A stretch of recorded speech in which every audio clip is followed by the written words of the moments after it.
क्या हरियाणा और जम्मू कश्मीर में कांग्रेस और राहुल गांधी का जादू चल गया है? जम्मू और कश्मीर में 18 और 25 सितंबर और 1 अक्टूबर को वोटिंग हुई थी, जबकि हरियाणा विधानसभा चुनाव में 5 अक्टूबर को वोटिंग हुई है। ऐसे में जम्मू कश्मीर और हरियाणा विधानसभा की मतगणना 8 अक्टूबर को होगी।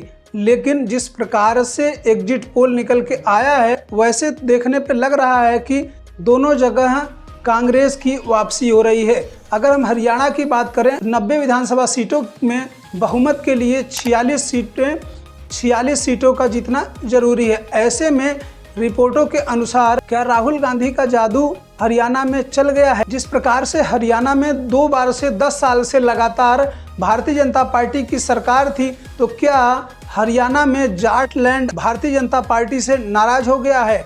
और जिस प्रकार से भारतीय जनता पार्टी को वहां के लोगों ने आईना दिखाया है, लेकिन इसका फैसला तो 8 अक्टूबर को आएगा। लेकिन जो एग्जिट पोल आए हैं, एग्जिट पोल के अनुसार भारतीय जनता पार्टी वहां पर पिछड़ती हुई दिखाई दे रही है और कांग्रेस की वापसी दिखाई दे रहा है।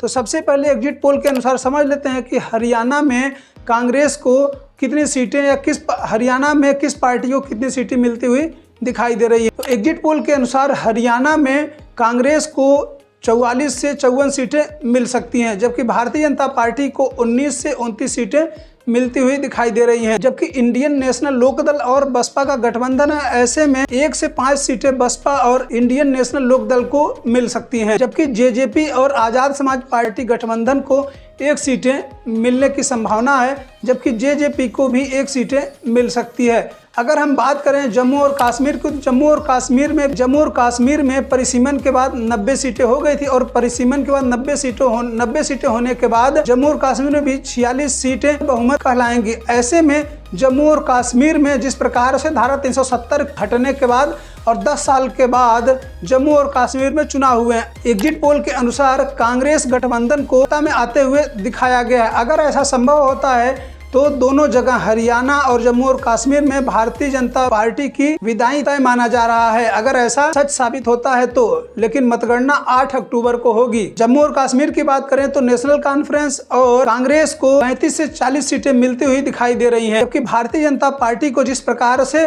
धारा 370 हटने के बाद मजबूती दिखाई दे रही थी, उस प्रकार से 20 से 25 सीटें ही मिलती हुई दिखाई दे रही है और पीडीपी को 4 से 7 सीटें ही मिलने की संभावना जताई जा रही है। जबकि सबसे ज्यादा बोलबाला अगर जम्मू कश्मीर में दिखाई दे रहा है तो निर्दलियों का है। निर्दलियों को 9 से 12 सीटें मिलने की संभावना है। ऐसे में एआईपी इंजीनियर रशीद, जो कि जेल में बंद थे और उनको जमानत मिली है चुनाव प्रचार करने के लिए, उनकी पार्टी को भी 1 से 2 सीटें मिल सकती हैं।